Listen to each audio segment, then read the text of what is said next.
Welcome back, Hello. everyone. This is our Lunar Colony 6v6 Grand Finals. So we're going to be seeing Pugs Soon against Seas here. And this time, I'm Val, also known as John Balls. And we are joined by Spice helping us cast this Grand Final. Hello, hello, hello. Nice to see you, everyone. I'm Spice underscore OW. I stream on Twitch. I'm Junker Queen, and many of you know me in the 66 community, and happy to fill in here. We've got some Yeah, great Spice. Overwatch coming. Indeed, we have. So we're going to be heading straight to looking at our map pool as the players are up and ready for it. So the first map has been chosen. It was Seas who picked it, and it was Lijiang Tower to start us off.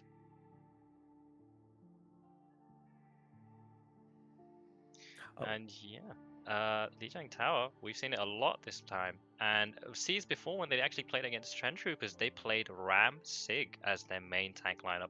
Obviously, on the side of Pugs Soon, we have Megamon and Coltskin as their tank lineup, going for more Ball, more Diva, even Zarya where they can. But do you think we'll see maybe a Ram ban potentially to close things out in that fashion? Or maybe even a Diva ban to force the Zar from Megamon? yeah, Megamon's Zarya is definitely a threat. I could definitely see them, on these more brawly maps, looking to ban out Ramatra. Pretty strong character, a lot of space creation. It's going to be interesting to see. Indeed. I think we've also seen Pride come in. They went there last time, so they've been here today for this set of matches. So they've been playing double hit scan in that sense for Seas, having Carnage and Pride as their DPS line. Happy with on the support, along with the name escapes me at this point. But Seas playing classic Seas, and we're going to be seeing the ban phases that they picked at this point. So from the side of Seas and Pugs Soon, if you're Seas and you want to play this Ramsig, play this double hit scan, what would you be looking to ban out? Ooh, that guy's kind of interesting. There, I mean, Echo causes a lot of problems for Sigma, so I do see the value there. I feel like also if you're playing double hit scan, isn't Echo not that bad potentially? Or maybe you're happy to play into the ball if you still have the Ram and the Sig available. But in this case, with the Sig ban from Pug Soon in response, what do you think we might be seeing in this case? No, that's a smart ban. You ban, you see the Echo ban come through. That really opens up Sigma, creates a lot of value for him. Getting him off the field makes a ton of sense. So if I had to guess, we're going to see some nice brawl here overall. A lot less area control, a lot less range with Sigma gone. And we've actually seen Runaway Brick do fantastic work on the Sig, hitting the fluxes, amazing space created with shield, able to hold it down. And it's looking at Seas are hovering around Zarya. I don't think we've actually seen Runaway Brick on the Zar at the current moment, but Ram Zarya can be very strong. We're looking at a Diva Ball comp from the side of Pug Soon. I am disappointed in Ice by T. He has a good a good queen on him. He A was good playing Queen last time, but I think going for the tried and trusted Ram in this case, which is a bit of a shame, but as we're heading in, looking at Bloody Mary, looking what they're seeing here, going through the inside room, just trying to scout out their comp, looking for how they're going to play into this. Pride on the signature Hunter. Ball comes rolling through, and he comes in. It's really nice onto the Zar and the Hunter, forcing them back for a bit, but stabilizing. Have a Sonic on the corner, just poking him through. Form time exchange here. Colskin hit with the chain, but does manage to live, but is definitely out the fight for a bit. Yeah, they need to find a hit on the Juno. Ooh, that's a great intro. It seems Seas was just able to, hold up the aggression, really able to stabilize really well off Pug Soon's hits, and just that pick onto the Tracer with the Hanzo headshot really opened it up. One Hanzo headshot, this comp's over. But I think the key is going to be Soon needs to find a hit on the back line. They need to go fast, and it's going to really come down to can they catch out the Juno or Mizuki. Maybe the Hanzo if they can get a good pick on him. Oh, they're looking for the Juno. They're looking for the Juno, but it's Zalon who's been one on response. The Juno does eventually go down, but with 3 trades going the way of C's, I don't think Pugs Soon can stabilize and take advantage of this anytime soon. No, and The Ice Spy chain with a on the really. ball. Oh my goodness! And Ice Spy's ram going on the backline there was huge. Just splitting apart the dive comp. Their backline has no feel when they're going for a hit. I think the Ana is a bit of a high risk, high return here because the Ana's surely gonna die every time if the Lucio leaves her. So, ball swinging in this inside room, looking for what they can find here, looking to open up some space. Sojourn in the inside room has the overclock in hand. Out comes the pulse. Nice. Good from Bloody Mary. Muzukiel on the point to stabilize them. Coldskin out of the fight. We're even. I think we can see good ball hit coming in. Ooh, on the Juno, nice. Wouldn't expect anything less from Coldskin here. Looking very good. Cleaning up. Ram sure to fall. Oh my goodness, this is going to be a good one. We got ult coming up on the side of C's for the retake. Pug's got a few good ones as well, including Nano OC, which should be kind of disgusting and very difficult for C's to deal with without any great mitigation tools. Oh, that's an opening pick on the Lucio. This could really open things up. They're missing the beat in this fight. Nano OC is going to be much trickier now. But Lucio gets back fast. Oh, no. Zalon's dead. Okay, we're gonna look at it's 88%. You might get a recontest here if Pugs can live a bit. It was a nice ult dump from the side of C, so considering Pugs get back fast, but surely this is going to be a beat to touch situation, not the optimal situation. Ooh, Tracer gets a touch from behind. That's a huge touch. Alright, they fall, but they get back. There's Nano. Got Nano overclock. That's 2. No supports on the side of C's. This is looking huge. Huge touch, huge recontest. They're trading out. It's even, but still no healing on the side of C's. Really detrimental to their comp. Ooh. Hopefully Mega still manages to retain this mech. Pride just beaming down this long angle on the left. Carnage taken out on the recontest, and Ice by T's gone as well. This is exactly going the way of Pugs Soon, exactly what they need to take a step back into this control center. Bloody Mary going deep, doesn't find much more, and going to take a step back here, look for what they can build up one more time. But that was an empty with an ult bank. What do you think about this Grav now? It's going to be up to Megamon to find a beat and for them to stay split. They need, if this Grav hits more than 2 people, it's going to be trouble. Megamon's dead already, but the bomb is huge! The boot from my Zeppelin? goodness. Massive boops. That is giant. Restabilize them. Now they're going to have Nano to match this Grav. Coldskin falls. Oh, but a lot of resources invested.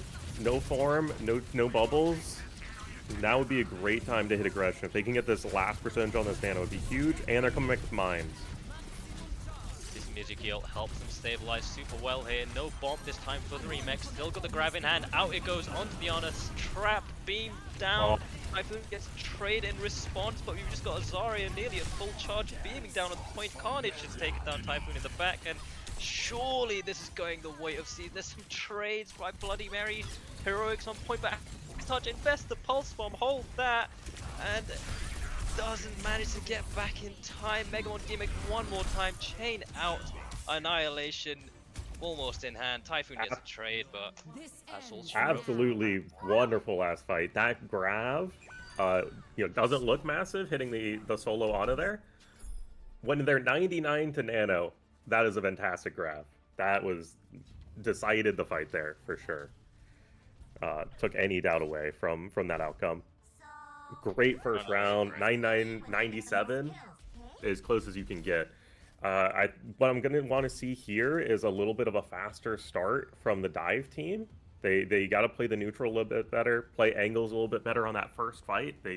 Getting down 88% on control point is not a great start. But really good stuff from both teams. Indeed, we saw a bit of a struggle into the Mizuki being so good with the chain, but Carnage sticking the same? No, there's just the same TPR spawn. Nonetheless, hopefully the dive team can take a bit more control of these angles, really set up a bit better. Ball obviously fantastic on this point, looking for those environmentals. D.Va just posted up left side. Ball already left so low. Single digit HP there from Colskin is just gonna have to get out in this point. Tracer getting poked out, gonna be looking for more angles. They're taking a lot of pre-fight poke. That's working really well for Seers as they just have so much more sustain. Nice trade out. Now Lucio falls. It's just gonna be a reset from Pugs, but good stuff from C's. They're understanding their win conditions. They're playing around the Juno Mizuki, and having that speed is really helpful. And Pugs has now swapped over to Kiri. No more Lucio, no more speed boost for them. So they're just going to be looking for really good positioning, really good clean hits. I think trading out the Lucio for the Kiri is interesting because this D.Va from Runaway Brick, I think, will get a lot more value into that very much more fragile support comp. And the chain again has wrapped up Colskin. Typhoon gets the trade onto Carnage. Pride stepping up here, looking for what else they can find. Already at this overclock, by the way. The pulse is huge by Bloody Mary. Catches up Pride on the step up, taking a quick step back here for C's Disruptor on point. Bloody Mary falls on the engage. Colskin rolling through, causing so much distraction. A nice boot off the map for the Mizuki. You can't live this one. Oh, Colskin doing the ball thing. Colskin doing ball things, and Ray is invested. This fight is still contested. Runaway Brick sends in the Pogo Bomb, looking to maybe get a remake here. And still falls. Nice cleanup. And 73%'s not bad. Very interesting. Colskin now has the major perk, so he gets overshields on his E, which is massive value. Just makes him much more difficult to disrupt and pin down overall. Yeah, also, the Mizuki chain can get blocked by it, which is a big value. We keep seeing Colskin getting hit by that. I think that ends here. Yeah, being able to basically make yourself immune to CC is insane value, but it's a nice step back from CZ, and it's going to be... Oh, the ball's already back. The respawn's so good. Colskin Runaway with 2. That's 3 down for Pugs. They're gonna have to reset here. It's gonna be another reset here for Pugs, and they're heading into this last fight territory. I think the nano overclock is still strong, but as long as the D.Va has DM, it's gonna be very tough to really cash in on that value. Yeah, I could actually see potentially nano D.Va, or maybe even open up with overclock and then nano partway through. If you nano into a full defense matrix, it's going to be hard, but they can make it work. Typhoon's definitely capable of it. They combine both together. Looking for that shot. You just need one. Ram falls, that's huge. Massive kill. And that's going to open up. That cracks point open. D.Va's low. They've got to reset. Just getting that stall. Wonderful stuff. Lovely work here. Getting the cleanup. Gonna make sure that these two supports do get sent back to spawn. No little stagger onto them because, yeah, it's gonna be tough to. Looking for a spawn pulse here. Bit cheeky there by Bloody Mary. And I think they've got to care this raid turn now. Closing in on this Kitsu, maybe slow cooking it just a bit, but still got mines to test when they need to. Mines are out. Reaper above. Huge kill on Ramaktra. And Reaper stuck in. Only a raid form to get out. They're gonna fall on this chase. Carnage deciding I'd rather fall off the map than die to you lot. So another reset hit for C's, looking for what they can find. Typhoon on the long angle, and Bloody Mary finds Kexar. Gotta slow this down a bit. Great staggers. Like this spot. We're in one fight territory. That Suzu force gets the knee mech, huge D mech. That's gonna be no mech on the field for this last fight. They go see kill onto Megamon and the honor. No nano. Still have Kitsu available to fight this, but it is last fight territory, and his point is flipped over to C's. Oh, there's still no Kitsu, and Pride lives the entire thing. There's so much, and we have a Ray on point, we have a Blossom, and with everyone dead, surely no one touches. No. Pride with the absolutely massive overclock there, kind of as that fight was breaking down, resources off the field. Overclock is still good without an OC. It is absolutely ripped through. The D.Va there, getting that kill on Baby before the remake can come through, just securing that fight for sure. Great stuff from both sides. Really clean. Um, Great stuff. Yeah, even though I think C's consistently took that first point cap and they leveraged a good 70-80% off it. And what we essentially saw Pugs Soon do was eventually they managed to get the resources, managed to get the advantages to push back and get the point flip. But for them, it was always they have to win so many fights consecutively. And I think the Staggers, at least on that second point, where they managed to get kill after kill just before the fight starts, enable that extra point percentage. But in terms of that long fight, I think maybe they're looking to play a bit slower. They're so close to Kitsu, so close to Nano. I don't really see the need for the aggressive step up there. It's interesting. I actually think that the ball comp was doing much better against the entrenched opponent, because when you're playing that Ramatra comp, you're so tied to the point, because Tracer and Ball provide so much back cap pressure that you can't. And if you split and try and have one person or a couple people stay point and other people will choke, you just can't, because they'll die to that dive.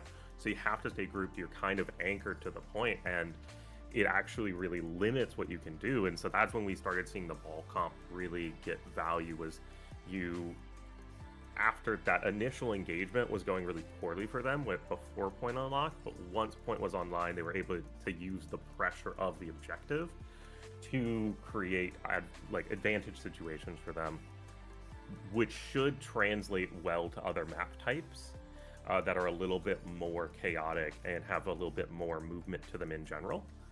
So when we see payload come out, it'll be very interesting to see if this ball comp can translate better there than on Koth. Yeah, I think Koth still fairly tricky, because props to C's there. They came within the full counter comp. Having the Ana for the CC, the sleeps obviously really on point from Zer, and Kexar on the Mizuki. The chain we saw so many times. Colskin rolls through, gets a big slam, gets chained and dies, or gets chained and is out of the fight for so long, and that diminishing the uptime on the ball is just more than enough. You don't even need a brig. It seems like they're just happy with the Mizuki in this aspect. No, I mean, plus towards the end you had that Sojourn Mizuki. It's just so much damage when you're hitting that empowered rail shot. So really interesting. Getting that initial advantage was obviously huge for C's, and major perks not coming online until a little bit too late, until after kind of the second point has already ticked up a good bit. Definitely had an impact there. Absolutely. So Pugs Soon with the map pick of Watch Point Gibraltar. We're heading to good old Gib this time. I think the last time we saw Pugs Soon play Gib, I funny enough saw a Domina ball comp. I don't think I'm going to be seeing that today, because I'm fairly sure Diva is going to be the main sort of pick here. But what do you think we'll be seeing from the side of Pugs Soon? We'll probably see. Oh, interesting to see Widowmaker taken off the field. So gonna be probably a tank or a support taken out. If I had to guess, I would go for maybe Zenyatta can be very tricky, or if you wanted to set up. Okay, swapping over to. Okay, I see. We got the order reversed. The bans are in the wrong order, but we have a Kiri ban from C's and a Widow ban from Pugs Soon. I think the Widow ban is very much justified, considering what we saw Pride do on Widow and that last Jib they played, just taking off heads. A single pick is all you need on Jib to force everything anyway and head into last fight territory, at least for the first point. So I quite like the Widow ban, at least. Is someone who played with Carnage's Widow yesterday, that's a good ban. So that's from experience. And as for the Kiri ban, I think it's really gonna make sure this nade, unless it's DM'd, is gonna get huge value if they get the follow-up on it. But speaking of Junker Queen, we're seeing I Spy T on the Queen, as you mentioned before, but this time on Jib for defense. We did see this comp earlier, by the way, against Trend Troopers, and they did a fantastic job. We're gonna see if they can replicate this. I actually do run Queen on Gibraltar. It's a lot better with the map rework. It's actually a little bit slept on overall. Be interesting to see. You have to play it very clean though. You're very susceptible to boops. Intro by Pride is great for the defense here. Exactly what they need. Megamon being poked out so heavily. Some point pressure, obviously, by the Bull Tracer. And on the side of C's, you've only really got Reaper, potentially, to mark point, so having the high ground control, but not all that much control without dropping down in the first place. Pride aggressively stepping up, looking to poke out this ball. The Tracer Diva underneath as well. So Pride's got to be careful here. The punish comes through. Hanzo left alone is just going to get collapsed on. But Carnage taking this opportunity to step forward and trade the Brig is very nice for them. Ana not going to be able to position as aggressively. Typhoon has all the space in the world. Storm Arrow's on point, but is eaten this time by Carnage. Out comes the slam. Sleep is good, knife is better, and Goldskin falls. A little step back there, but I think points moved all the way to the end of first now. Yeah, that's just gonna happen, but it looks like a good defense to set up here. It's gonna be a lot harder to get that last little bit. You're gonna have to just lodge them from high ground, and that's actually where Queen shines on this map. She's very good at denying that dive. Look at pressure point. And that's what, and that Hanzo arrow is exactly why you have to get them off high ground. It's just too much pressure for anyone to move cart with the Hanzo staring down at them. Indeed, and if anyone can hit those shots and you can trust them to get the pick, it's gonna be Pride. Ults coming online here, Pride with the Dragon Strike, Carnage already having Death Blossom, nothing much right now for Pugs Soon. Typhoon hoping to build up to this Dragon Strike of his own. A little roll through, and I think they've been dislodged from a height in this case. Out comes the Dragon Strike, looking for what they can find, splits off everyone else, but it's Carnage who falls in that engagement. But Pride still good for it, catches the Lucio, DM comes out, Storm Arrows in play, but it's a step forward here. We've seen Bloody Mary switch over to the Echo, but the Kexar on the music, he has taken down Cold Skin. Megamon going down too with both tanks down. Surely it's going to be another reset here.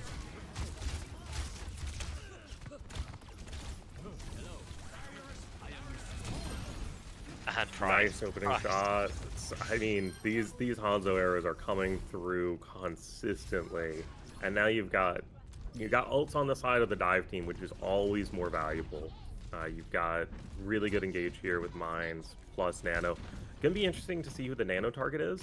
We'd really love to see nano 2 on the Echo. Just so much value if you can get that up. Carnage takes out Typhoon. That's a huge kill. That is the denial we're looking for from that Reaper. That is great value. I think Zeppelin's had a really tough time. Initially starting on the Kiri and the Brig, or just the Brig, and switching over to Lucio because they felt it was really hard to get value here. Even with the ults, they're still gonna have to get positioning to make use of it, and this Mizuki ult could be huge from Kexar, and with a nano of their own, I should say. iSpy has been slow cooking this Rampage, but since we're in lost fight territory, and Pride has taken another head as an IP from Pride, another initial You've pick. got time to reset. He is to not panic. Ball can die here. It's all right. Huge kill on Pride. Megamon, that's a massive pick. They're going to be gone from the fight, even with the Reconist here. Committing the bomb, dying, and it kicks out guys! Oh my! Brig. That's the perfect pick. I know Bull's traded, but this favors the Megamon getting 2 is massive. Now you get to chase down the remaining Reaper here, ideally.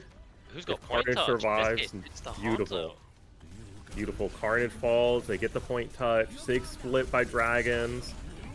I think a nano onto Typhoon, a nano onto the Hanzo. Massive rampage. That's both tanks hit and the Ana.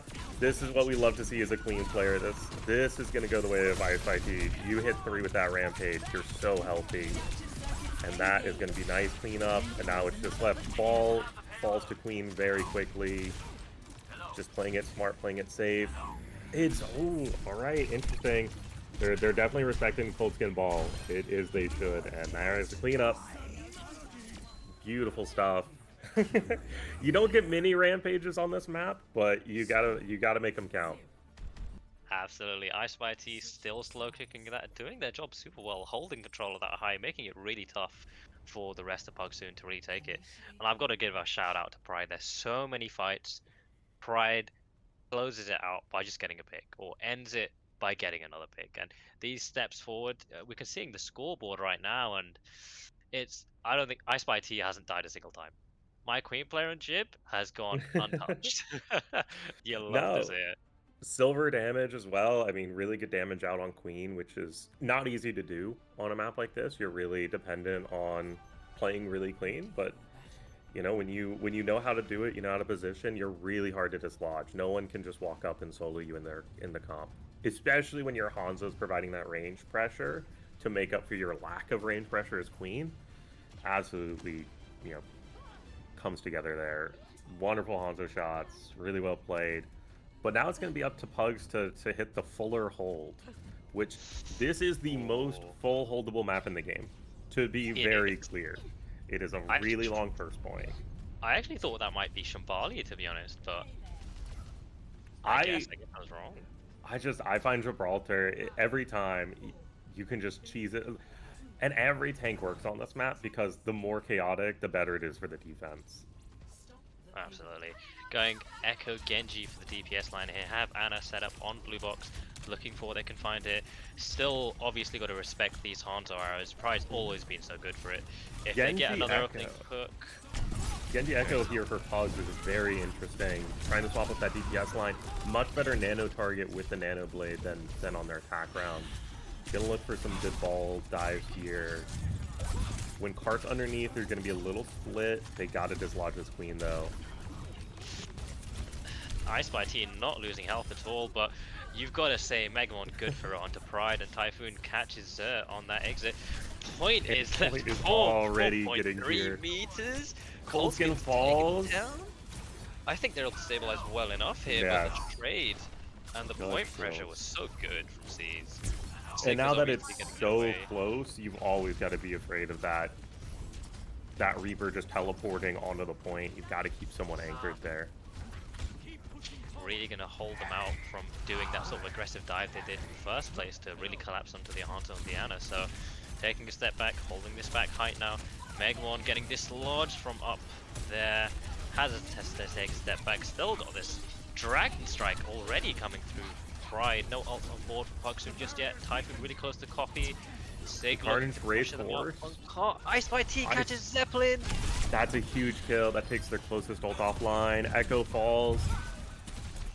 Oh, advantage 2 here for Seas with point pressure, and that's going to be... It's looking really good for them. You're going to have to see Coldskin hit a really good stall here, trying to, with Megamon follow-up, might be doable as they get respawned, but DPS ults are going to come in here for Pugs. Just a little bit too late. 1% to do. 1% to blade as well. I don't know if you caught that. And Yes. what was an amazing full hold on Pugs Soon's map pick. Seas actually converts so well. Like, they ban out the Widow to stop Pride. Pride just goes to Hanzo and does the same thing. And fantastic work there from all of Seas on these step backs. The way they're taking these fights, genuinely, like, such amazing work on Jib. Yes, and you can see, you know, I don't believe that their initial strategy was to run the Echo Genji on defense, but you can see what that Hanzo pressure does. You just have to alter your plans when your Hanzo is hitting all those shots. You don't want to take those peaks, especially against a Sig shielded Hanzo. So, interesting stuff. Gonna be, you know, the corrections that come out. You don't want to overcorrect. That's one of the things. Hanzo's going to hit some shots. You can't let it take away your game plan. You just got to stick to what you do best. Play into your strengths if you're on dive, especially. And, you know, just chalk up. You're going to lose some fights for those Hanzo arrows. It's just about playing your game and getting more fight wins than losses at the end of the day. Absolutely. And I think in that sense, Seas did such a good job of like dismantling that fight plan, dismantling that game plan. They tried the Hanzo, they tried their best with it, and it just seemed to get the better of them. Because Echo Genji definitely wasn't their initial plan. You know, it was Tracer Hanzo, and the swap of the Tracer onto the Genji, the swap off the Hanzo onto the Echo, not part of the game plan. And Seas stuck to theirs, and it worked out for them. No, But, I mean, Seas threw a massive curveball. The curveball of Sigma Queen, you know, not many teams are ready for that look. Especially on a map like Gibraltar that has so much verticality and is known so much for its range. It's really been a full dive or a full poke map historically, and definitely not a natural fit for Queen on paper, but that augment really playing the off tank role there. Shout for Peel, knife on ball is huge value. If you hit the ball, you can pull him completely out of position, or just force him to disengage during the entire duration that knife's in him. So really, really interesting, really good stuff as a Queen player. Love to see it. Indeed, we're going to see a little bit of a lineup change from Pugs Soon. In this case, Typhoon is going to be out and Spot is going to be in for this one. So I'm thinking if they're going to head anywhere with Spot, who's a fantastic hit scan, obviously able to flex on the Tracer as in other matches. I'm thinking maybe a Flashpoint perhaps, or like the hybrid, like you said. I think I've cursed them. They're heading to Suravasa for this map pick. I love Suravasa. It's a good map. New Junk City is better. Home field advantage for Queen players, but Suravasa is one of my favorite 3 maps in the game. It's really, the way the fights play out are really dynamic. It's going to be interesting to see the ball comp. A lot of variation point to point in terms of how easy it is to find those hits. From the ban phase here, I would have taken Hanzo off the table before the swaps, before the substitution, and now you're kind of left wondering, what do you take away? How do you try and combat your opponent from the side of Pugs? You're a lot of pressure. I wonder if you, go after a backline ban here. If you're looking to play more of the ball, do you think maybe you force them on to... Do you even ban the Ana outright potentially and force them onto like a Juno Mizuki or a Juno Break, something of the sort? It's tempting to try to get them off of Ana, but also you need dive targets. The problem is, that Mizuki Juno comp that we saw on Koth, it's so hard to pin any of them down. And that's really where the struggles are. You need to find good dive targets, and part of what the ball comp really needs is that initial damage, whether it's an Echo or a Tracer or something to really create that initial advantage. Indeed. I'm just wondering, if you took out the Juno that we've seen, do you think they'd switch over to maybe a Lucio Kirika or something of the sort if they still want speed? Obviously, I think they'd need Lucio, but I don't recall C's actually playing Lucio much, so as I say that, they've decided to ban Sojourn from Pugs Soon. Okay. Interesting. I could see it. It was giving them some trouble on Koth, and there's the Lucio ban. That's a really good ban from C's. Slowing down that aggression. Flashpoint's Lucio's best mode by far. Absolutely unbelievable values. If you don't play Lucio, you got to get rid of him on this map type. And since they're happy with the Juno, they said, I'll buy a Lucio. If you want speed, you have to play it our way. So, I really like the Lucio ban here. I'm not actually too sure about the Surgeon ban, to be honest, because I think Emre can fulfill a lot of it. If they're playing more Diva, I think Emre is a bit more survivable to an extent, with, obviously, once you get the second perk, and with his gun, able to get the lifesteal off it. I'm still not quite getting the entirety of the Surgeon ban here, but... Yes, well, when you're down 2-0, I've been there, you're grasping at straws. You're trying to figure out what you can do, especially as kind of momentum shifts away from you. And really, it's just going to come down to playing their baseline fundamentals. That Emery is coming through from Pugs. But I will say it does kind of remove the Ana value. So no Ana on the field, because without Nano Overclock, loses a lot of that win condition. Indeed, we're seeing a Zar Ram this time from Pugs Soon. Echo and Emre in flight here.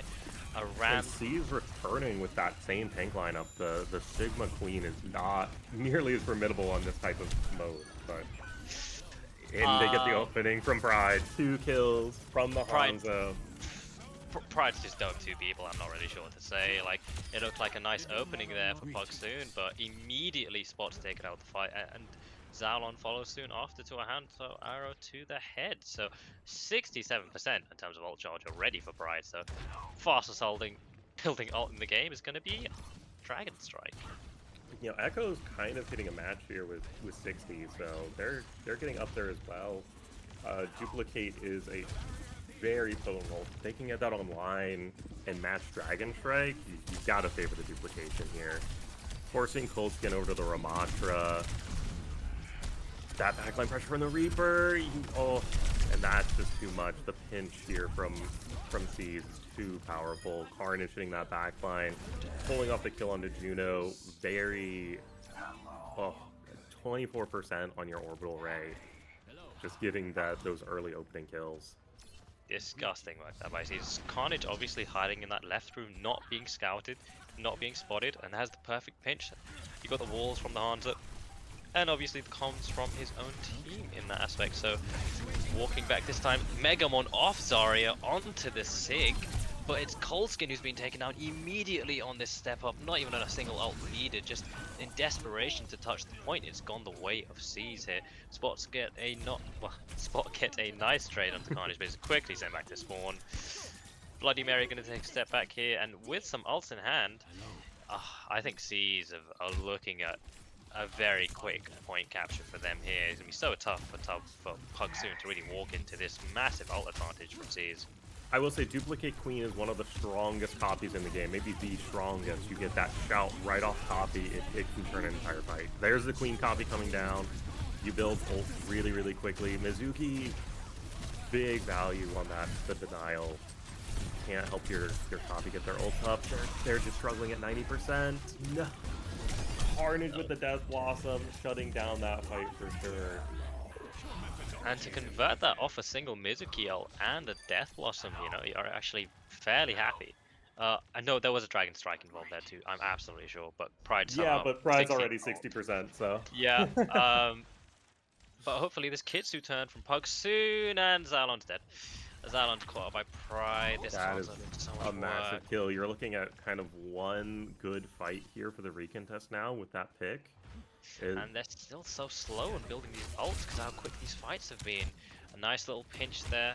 Still have sights onto that. Pride still holding this left side angle, but this Kitsu's probably going to come through point, probably matched by the Orbital Ray. Gotta care this Queen ult by Ice by T though, it could be so crucial. The goal here is to force Suzu. You gotta hold on to the Suzu until Queen's ult comes out, or they're gonna hit everyone. Out it comes, but I didn't see no Suzu in time. Trades are really nice for Pugs Soon, but it still sees left standing on the point of the final winners, and that's 2-0 on Flashpoint. Gonna need to be a reverse sweep this time for Pugs Soon if they've got any chance in this series. I did not expect to say this coming into it, but the Carnage Reaper is making an absolutely massive impact. He's definitely known for more hit scan and range, but his ability to get into the backline here has been absolutely devastating. Pugs has no answer to him when he comes after their supports. I never actually thought I'd be praising the Carnage Reaper too, but it's genuinely fantastic. High Noon in play, out comes the Flux from Runaway Brick, seeing who they can find. High Noon to answer, but the Dragon Strike, oh my goodness, Dragon finds two. The counter there, you counter Flux with the High Noon, you counter the High Noon with Dragon Strike. Absolutely disgusting there from C's with the ult dump. People talk about, you know, Grav Dragon, but Grav Flux is also pretty good, and C's have just shown how effective that could be, at least there. Now, still got this Death Blossom in hand. Kexel's already built up another Mizuki ult as well. Zalon has this Orbital Ray, Mega's very close to this Flux now, and Zeppelin's dead because Pride's got another mission. A lovely little rock there, but Megamon's caught out on the left side, and a complete You can just see that damage from Carnage, that just up in that window, you know, you're trying to walk in, you're trying to do anything, and you're just getting shot in the back. With no one to market as Reaper, I mean, you're really looking at a difficult time. We were talking potentially about, you know, the momentum that C's can have winning the other two maps from the lower bracket to head in this grand final, and I think they've been showing exactly what that means. On a winning streak, have the momentum, looking to close this out. I will say the thing about momentum is it can lead to fatigue. As you kind of get deeper into this series, it does take a toll. Indeed, out comes the Ray. Flux out from Megamon looking for who they can catch. Oh, Colts gets dead. Storm Arrows, a massive Blossom from Carnage, so much damage. And Full committed, last fight gets Juno, but oh, we're looking at a 1v4 here. and just not I'm enough. I'm not even sure Pugs Soon capped a single time. That 300 to No, 0? yeah, It 300 to was 0. on their map pick and pan pick once again. Pugs Soon really struggling here, and C's genuinely in the ascendancy, like looking the strongest they've ever looked in this tournament. We have seen Pugs Soon actually play C's in the initial stages of the Swiss stage, and it was C's who won that out at the time. It was a very close 2-1, but at least this time on the rematch, they're really showing Pugs Soon who's boss at the moment. Yeah, Runaway Brick with their Deathless game. You know, I Spy got theirs on Gibraltar. Runaway got theirs on Saravasa. And, it's looking like a really positive matchup. I will say one of the strongest counters to dive with ball is damage pressure. And so it can just be a matchup thing. You've got Carnage, providing all this pressure, kind of regardless of what characters he's on. You've got Pride on Hanzo, and it's just, the shots are falling. And when you hit ball down to half health before he can even get an engage going, that's when you really see a comp start to fall apart. So, take the reset. It's definitely winnable. It's still, in the balance from a, skill perspective. It's just about that initial, those initial fights, those initial openings. There's some things here that Pugs can take away and learn from, and if they, can adjust on the fly, would be massive.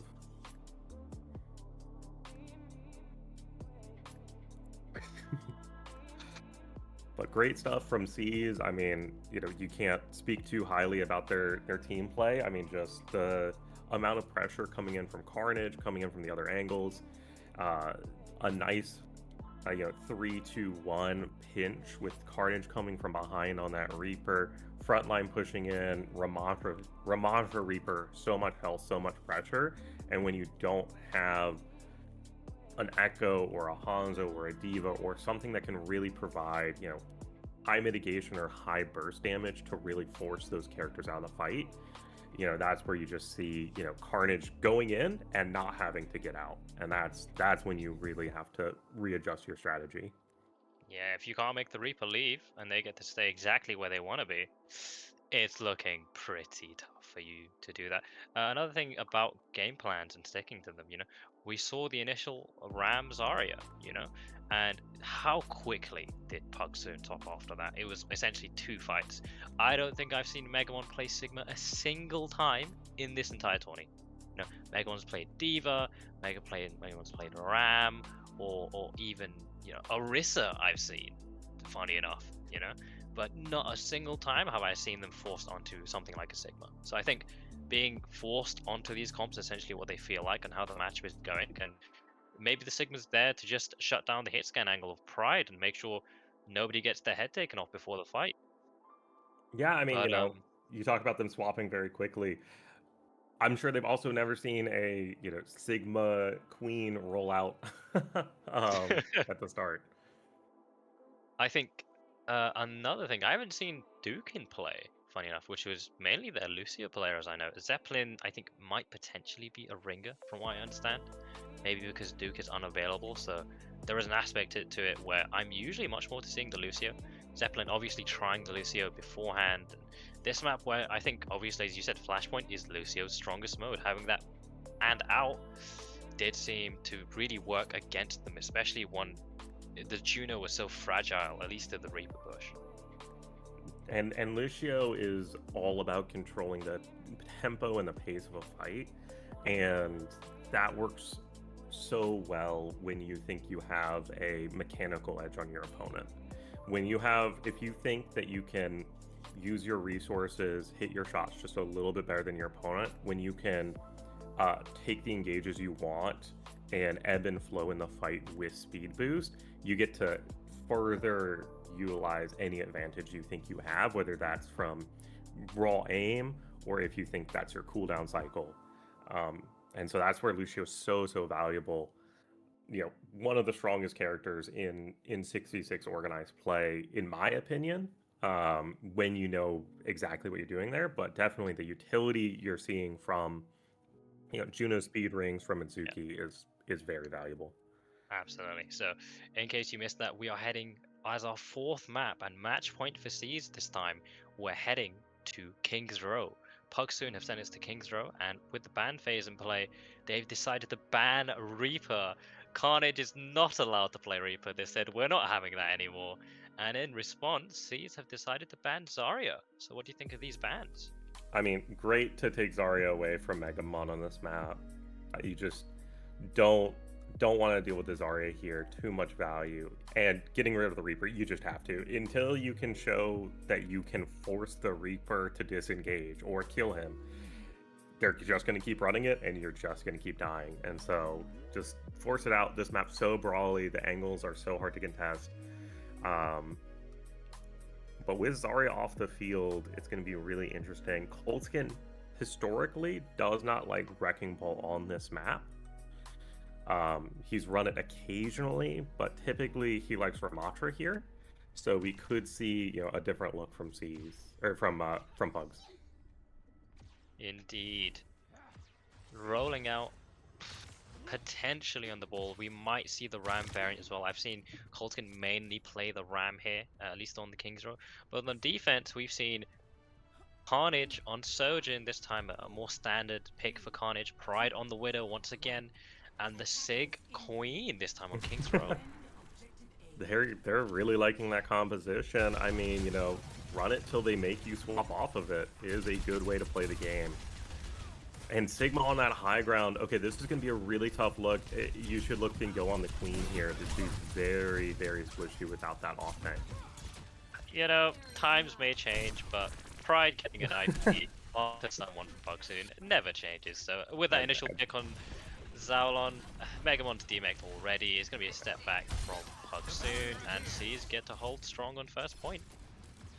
Yeah, seeing the Lucio here, it's really going to be about kind of deathballing together and trying to decide the fight before Widow can find your head. But that's easier said than done. Yeah, having the Ana in that potential power position puts them into the Widow's sightline, so even if you want your Ana with the Brawl, it's going to look quite tough here. Sig so strong in this height, really making it tough for them to walk up. And out comes the knife onto Zeppelin on that engage. They do get Zero in response, and I think this actually favors Pugs Soon without That's the Ana. That's a great kill. Lovely oh my goodness, the Genji up here on Carnage. Oh my, Bloody Mary with 3. That is massive opening. That's exactly what they needed. And that's the type of fight win that can turn the momentum of the game.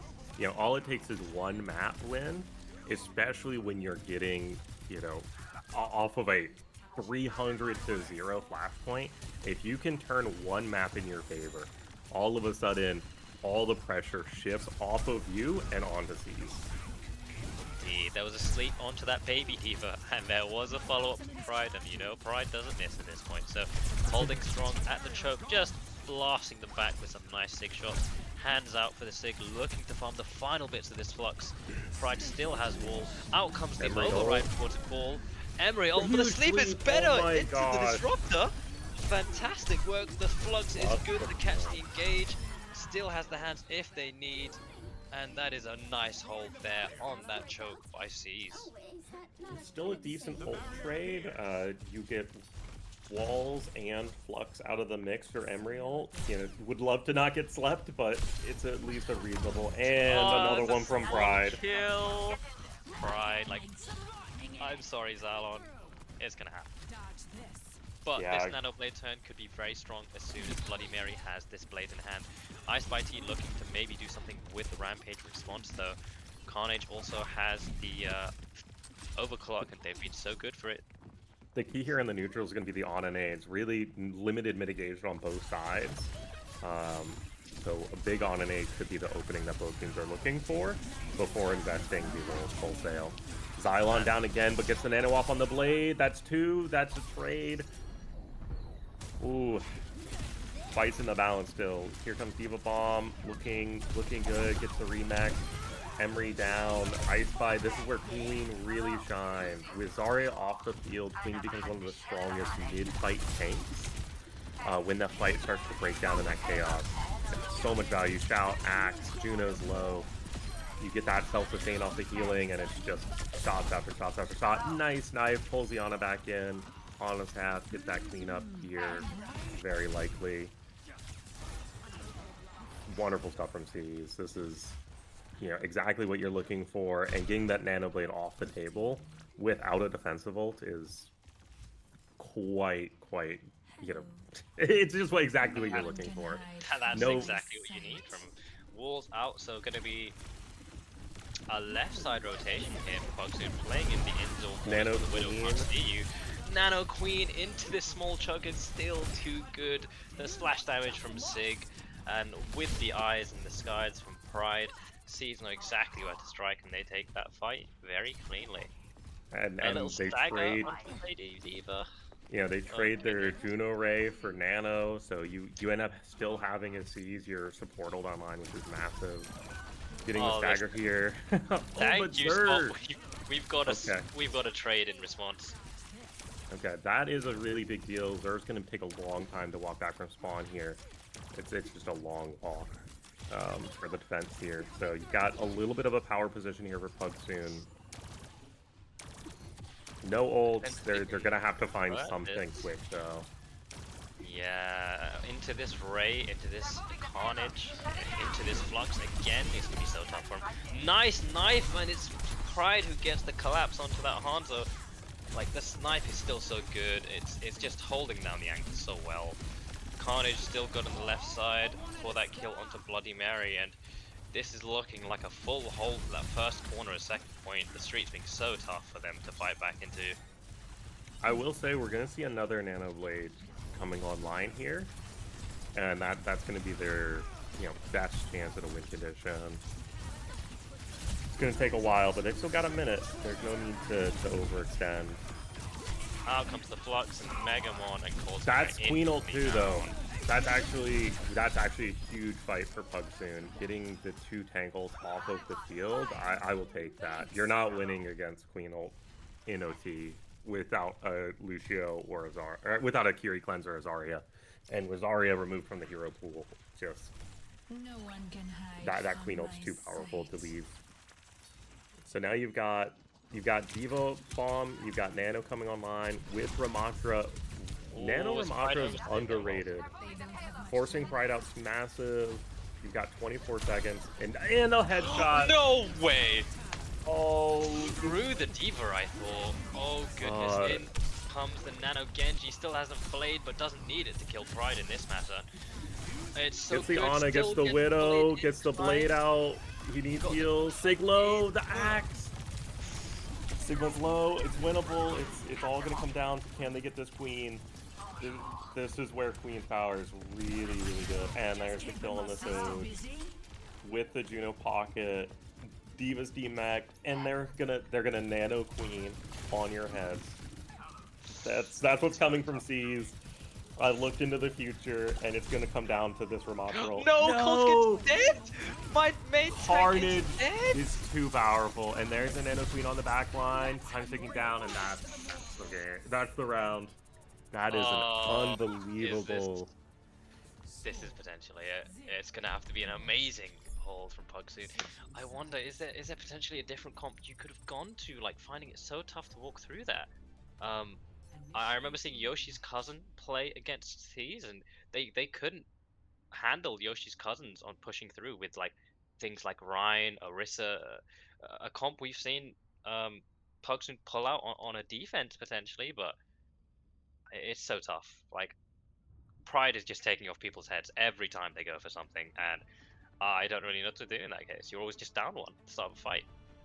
Yeah, seeing the supports here and the way that the tournament's set up, there's a skill range on all these teams, and that is one of those skills that you don't build until you've played against a Widow like Pride, of exactly how little you can peek, exactly how much you need to respect walls, and that you saw that fight where Juno went a quarter of a second before walls ends, and that's her head, and that is a absolutely so tough when that's happening, and you're on a dying out spawn. It's just those are just things that are so hard to overcome.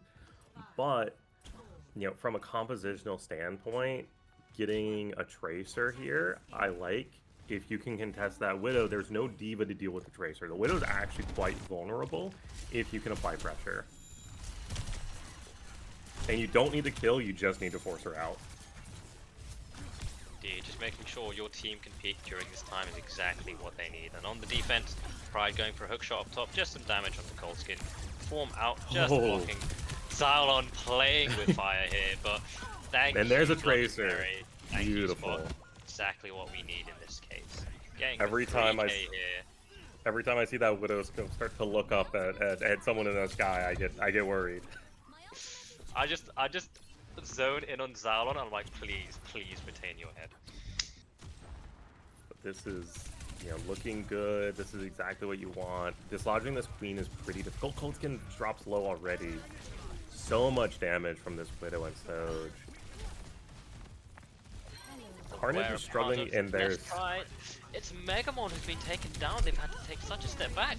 There's Pride trade getting traded out, and then Carnage is gone too. Spot. Okay, this is with the help of the anti. Oh my goodness, this is what I love to see. This is why I love to see Tracer on the field in scrims.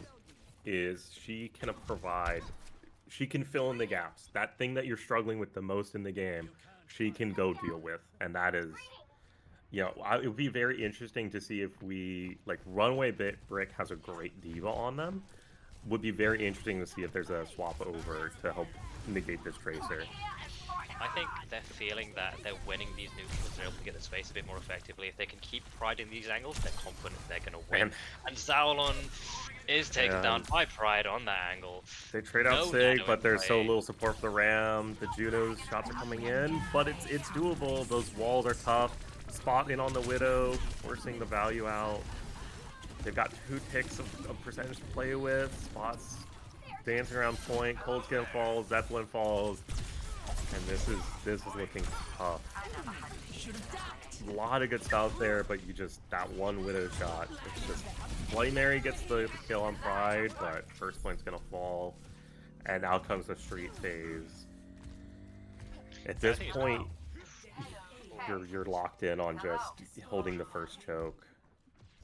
Indeed, because of how little they were actually able to move it, and still got to care these Widow walls. Megamon always being the first one forward, using the shield, able to scout where the Widow is, so the rest of the team can step up here. Ice by T set up, looking for the high ground. Gonna have Rampage in time. And there falls Megamon. Ice by is getting to walk wherever they want, and they're getting scouted, but there's just. When you're on Ramatra Sigma, there's really not an answer. There's the Rampage, gets the Juno, gets the trade on, but Rampage gets Cold Skin, good value, Ana falls, and now you get a pretty... That was a nice frog. I think this is going to be so tough. Like, we're going to see, like, swaps. Cold Skin's already on ball. They're going to have these ults in place, so you don't want to lose the Ray or the Nano, but it's going to be so tough. The stall's going to have to be genuinely insane from Cold Skin. Yeah, they've got so many ults. I think Cold Skin, as long as they don't get fluxed off at the start, looking good. They got the touch. The flux cancel with the rock is massive. Oh, Cold Skin falls. Nano's on the Sig to stabilize. Carnage falls. Carnage gets 2. Oh my, that is... 2. The rock on the flux. Oh, what a fantastic play by Runaway Brick. Carnage into power position to make sure nobody else can peek with the OC. Pride always good for it. Cold Skin stalls it as long as he can. Ice with the play. And Ice Pie with the play. The Nano Queen in the small corridor is just so hard to deal with. And you know what I was very interested in is the, you know, support lineups that Widowmaker. I wonder if, you know, hindsight, you could have seen a Kiriko very good against that Widow, very good against that Queen. But taking Zarya off the board really opens up the Queen play there. And I mean, what more can you say? These, you know, came in here and played their game and executed really well. And Pride, Carnage, I mean, extremely fundamentally sound tank play. I mean, wacky comp with the, you know, Sigma Queen, but when it works, and you can see the power. Absolutely, like stellar play from every single member of C's there. I Spy T and Runaway Brick on the tank though, fantastic work, like amazing tank play, as you said. The DPS duo of Carnage and Pride, always delivering, always trusting them, and when you needed, they delivered. You know, they were there for you. They got the picks. They fought back on the recontest. They got the kills. They made the space. They did what they needed to do, and obviously props out to the support duo of Kexar and Zer, I should say, doing really well to ensure that, you know, Runaway Brick lived as long as he could, getting the support he needed. Same goes for Pride and Carnage. The nano timings, like all the way they took these fights and engages, like, and unbelievable. Like I'm genuinely speechless. I expected not a 4-0 is a good way to put it, but we are going to have our interview with the winning team very, very soon. And real quick, the thing about the support line that doesn't show up in the kill feed when they're doing their job because they're alive. And that was, that's how you beat the ball dive comp, is if your supports can survive. And you saw that on King of the Hill, in those initial opening fights that really determine who gets the advantage. They're trying to find that Juno kill. They're trying to kill that Mizuki kill, and just those Mizuki chains, the Juno movement, staying alive, making it so punishing to try and get those kills. I mean, that's where you see that backline value really come through. Plus the ult cycling, so clean by C's from top to bottom.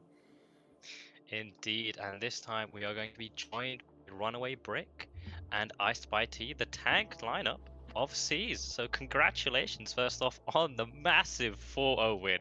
How are you feeling right now? Amazing. I feel amazing right now. My birthday was not too long ago, and I low-key consider this as like my birthday gift. I feel actually amazing. I'm low-key shaking a little bit. Gift. It does feel like yeah, I'm pretty excited too. I wouldn't say I'm like to the point where I'm shaking, but like, yeah, I'm pretty excited. That was great stuff. I think you absolutely deserve it. Like, oh my goodness. Like, I expected a lot of things from this grand final. A 4-0 and a clean, dominant 4-0 against a team like Pugs Soon, is insane to me. Like, I expected a lot of things. 4-0 and in this fashion on comps like Sig Queen, like, no, that was not in the books whatsoever. We did that yesterday and today. Those like the only days that we've ever played Queen Sig. So I mean, hey. I love to see it. The Queen play, always a fan of. Thank you. We had to pull it out just for you, Spice. Nah, yeah, I had to show you up, bro. What? I did. It's all right. It's okay. You can be the third best Queen player, but behind me and the new guy. Okay. Well, Spice, no, season 2 is right around the corner, bro. We can see you on the team. You know what I mean, bro? We can settle this one. Who knows? Yeah, who knows? But no, great stuff. And the Queen composition there, I was, made a remark about wanting to see it on Koth, but bringing it out on Gibraltar there, definitely a curveball. I mean, so good against what they were running. Was it a composition that you just wanted to run and thought you would be good at, or was it something that you kind of are like, okay, we're going against Coldscan, we're going against kind of a ball dive team, Queen's so good into that? What was the thought process there? Okay, little bit of mix. I personally, you might not think the same as a Queen player, but I honestly think that is the best Junker Queen map in the whole game. So that's why I'm playing Queen there. It didn't really have any It's actually good. I agree. It's not my favorite, but it's like top 5 for sure. It's underrated. No one understands that it's good. I know. My team was like, wait, you're gonna play Queen? All of us were kind of doubting it. I can't lie. But we're no longer doubting. That's all I'm gonna say. You went deathless on Gibraltar, and you just deny that high ground so well. You made their dive impossible, and then the Queen ult to finish up that defense round, secure that last fight. And Brick, you went deathless on Saravasa the map after, just trading off who takes the one death for the team, good stuff. But no, great stuff there. Good execution. Anyone you want to shout out, any staff behind the scenes, anyone that's coming up with these ideas? You're obviously team of 6 players. Everyone on your team played fantastically. Anyone you want to shout out? Loki, just everyone I got on my whole team. I'm happy. At the start, it was a little rough with just like coordination. It was you know, it was a little hard, but over time, as the matches were going on, I noticed we were like actually building as a team. We were playing more coordinated. You know, people were showing up for scrims. They cared. And I don't know. I'm happy that they cared. They tried their best, and we just win. We win because of that. Yeah, I would say for shoutouts, I have to mention Pride, bro. Like that guy is just getting pick after pick, bro, and it just makes like it makes everyone's life just like so much easier when like we're just going into the fight up a pick. And that was happening just like way too many times, bro. It was honestly a blessing to see that in the kill. It was almost like clockwork at some point. You know, a couple maps Right. in, you know, I would see the start of a fight, the map would open, the doors would open, everyone would head out, and I'd be like, give it about 10 seconds in my head. I was like, 10 seconds later, Pride's killed Sauron, or Pride's killed Spot, Pride's killed Typhoon, Right. Pride has won a DPS duel, someone's had their head taken off by Hanzo arrow or a Widow shot, and, you know, 20 seconds later, I'm seeing an ult come out first on the board. And Yeah, it was just so consistent, like it was always there. Right. If I could say also, like, I want to say that my backline Zur and Kex, they showed like so much improvement like in this game. Like we knew they were gonna play dives, so I really made sure that they understood that they needed to like kind of just peel for each other and just look out for each other as a support player in these kind of professional formats should do usually. They improved significantly in that regard, and I'm really proud of them. And then also the oddball, I would say, besides the Queen on Gibraltar, I would say Carnage on Reaper. We have never Oh. seen that person like as a team. That was just today. We were like, Carnage, we should put you on Reaper against these dive comps, and dude, he did so well. I never even think- seen him play it in like ranked quick play. Like Yeah. like I'd never seen him play Reaper ever. That was like the first time I've ever even seen it. We were No, like- talking about that Spice actually. mentioned this, so like Spice taking the lead this, but I was like, Carnage, doesn't he play hit scan? Why is my hit scan on Reaper? Right. No, I That's- mean, that was our too. well, and the timing was so good. You know, I think if there was one thing that I kept saying was just the poor supports on Pugs. Just you never gave them a minute to breathe. Whether it was Pride hitting a headshot, or you know, Carnage on Reaper collapsing with a Queen to just meet in the back line was just, I mean, so much Yeah. pressure, no ability to stabilize. I mean, really good stuff.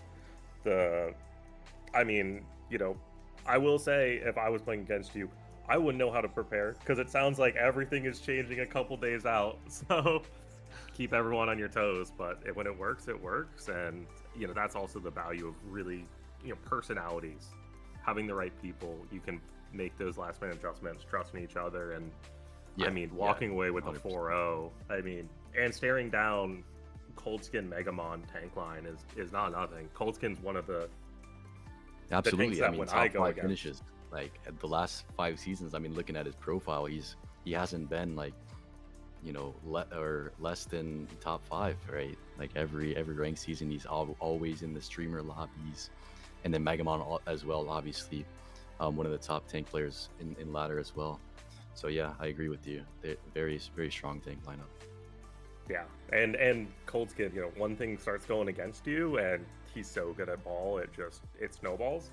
And I mean, absolutely, you know, good to see you, you know, the Queen come out and really solid play. I mean, I don't know how much more there is to say. I mean, the match did the talking for you. 4-0, 300-0 on Suravasa. I mean, Was it Just- really? yeah. I don't They think didn't they count. had a single point flip. I did not on even Zero realize Loss at that. any point. Like you guys got the point first, I believe, on first point Saravasa because Zalon who died immediately, and then Spot died soon afterwards. And the second point, you had ult advantage. They tried to touch, you killed them, capped the point. Third one, you had ult advantage, you killed them, you capped the Well, point. So they okay, didn't third get a third single- point, there was a Was it moment that third? I really loved where you went for Flux. They counter Flux with High Noon, which is a pretty good answer, you know, force you to not Right. peek. and then you dragon the high noon, and that was Yeah. that was just Um, disgusting. Yeah, that was honestly, we in previous matches, me and Pride, when he's on the Hanzo and I'm on the Sigma, we haven't been comboing those ults, but obviously today we had to pull out, all the stops. So the comm was to combo the dragon. I was like, I saw they were, hitting the rotation trying to engage, so I was like, it's a perfect time to flux the rotation, and called out to Pride the dragon. And it was just kind of fortunate that they did end up using the high noon, because I wasn't expecting that. I was just expecting to kill the Sigma with the flux combo, but that's obviously, I'm not complaining about killing the McCree there as well. Indeed. And I guess to conclude things, I know Jarv would be very proud of you. I don't know what Jarv is at the moment. Technically, Jarv was meant to I be wish I here, could talk to him. Yeah, I wish I could. I'm sure you'll absolutely catch up with Jarv. Yeah, And whenever he wakes up or when he hears the news, like, you can tell him 4-0 dominant. I like the only close map by any means was just a Lijiang. It went 99, 99, 99, 97, and even that you won both points. So congratulations, you deserve it. You are the first winners of our Lunar Connolly Grand Final 6v6 tournament, and Come yeah. on, let's go. Let's go. Can I say, like, Trend Troopers, we got stomped by Trend Troopers. We had no answer, and I'm just so proud of my team, bro, for rallying together, and like, just we 3-0'd the Trend Troopers today. We got 1-3'd by them yesterday, and I'm so proud of the improvements that we made. No, absolutely. Like, taking the time between obviously the matches that you have, taking that day to look over or like recover or get morale back and realize, okay, what went wrong? Because at least this match against Trend Troopers, you lot had a plan. You knew exactly what you were doing, the way you spaced out your backline to prevent the dives getting nearly as much value as they did. Like, it took them so much longer to set up. I saw from Frostbite's perspective, like, how hard it was for the key to really collapse. And the fight, by the way, amazing play on what they did, and how Trend Troopers adapted to you, but you were just one step ahead in that regard. Yeah, and I think another thing would be the bans as well. I think we really took advantage of the bans, and I think, like, for instance, the Lucio ban on Servos, I think that's very helpful. Oh, like, your Spice ban, mentioned this? Oh yeah. god. No, I kept shouting out your bans. The Lucio ban on Servos, the Zarya ban on King's Row. Right, yeah, and, that was 100% as well. Yeah. What was your Jib That was ban? Ice idea. Eureka. It was Kiri, I believe. Kiri.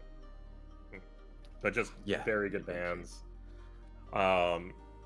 King of the Hill ban, I think you all banned. Did you ban Echo? I think we did. It was the Echo. Yeah. What was the thought process there? Counters Junker Queen, I don't know. Destroys that. She's okay. Echo is broken in 6v6. People got to start realizing this. There are some heroes that are so much better in 6v6 than 5v5. Like, the main ones I can think of are like just Lucio, Echo. Those heroes are busted in 6v6 compared to 5v5, like a lot more. No, and okay, yeah. I was wondering if it was like a scouting thing. No, that's fair. Yeah, that's it fair. was a scouting thing as well, because obviously everyone's profile was open. We realized that they did have a very strong Echo player, but I think Echo is just a really strong pick on Lijiang, especially against what we were trying to run, Yeah, with especially against Sigma. Right, 100%. So good against Sigma. That was a thought process on the Zarya ban as well. Just versus the Sigma, I think that would be their best pet. So we ended up taking that out, and that was Ice idea. Shout out Ice by T for now. Good. Interesting on Queen Sigma, which obviously is a fairly low synergy tank lineup generally. But they do have similar counters when it comes to bans. Like, they both hate to see Zarya, they both hate to see Echo. So a little bit of synergy there. They both hate to be sped on. Yes, they do like speed. 100%. So kind of interesting. Yeah. But great stuff. Anything more you want to say? I mean, just great stuff. There's no higher form of Overwatch than when you get a team of 5 or 6 people, depending on the format, together, and you're all building towards one goal. Yeah, I mean, this is definitely the most fun I've ever had playing this game. Yeah. Anything else? I'm so ICI in the glad comments? to hear that. No, not really. I'm just really happy. I'm ready to play season 2. Maybe Likewise. even just win season 2. I don't know. Yeah, we'll I see. mean, I'm just ready to keep winning. in that case, you would be returning as defending champion, so you'd have a title. That's a lot more pressure, of course. And Right. you know, the teams that you've beaten this tournament, the teams that didn't obviously make it to the final cut, they're going to come back even stronger. So you've got Yep. definitely a lot more competition in the future. And I would like to say thank you once again, and for obviously participating in this tournament, and congratulations on winning it 4-0. I've actually got one question because talking about title defense and all that. Did you all feel like you were the underdogs coming into the last couple matches, or did you think you had it? What was the thinking in the team?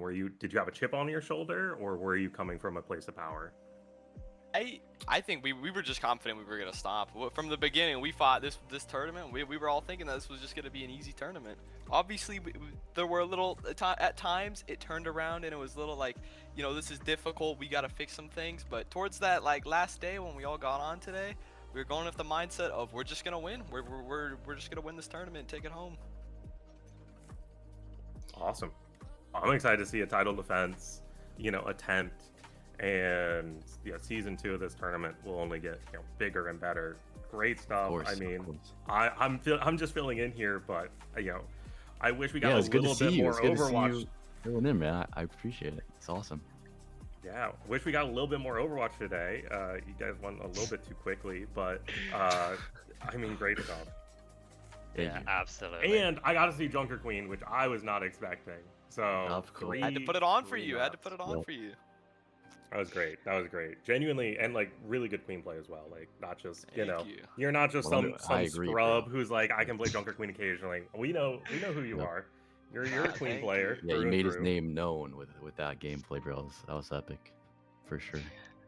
Absolutely. And obviously, thank you for having you. To close this out, I would like to thank the broadcast team who obviously brought this production.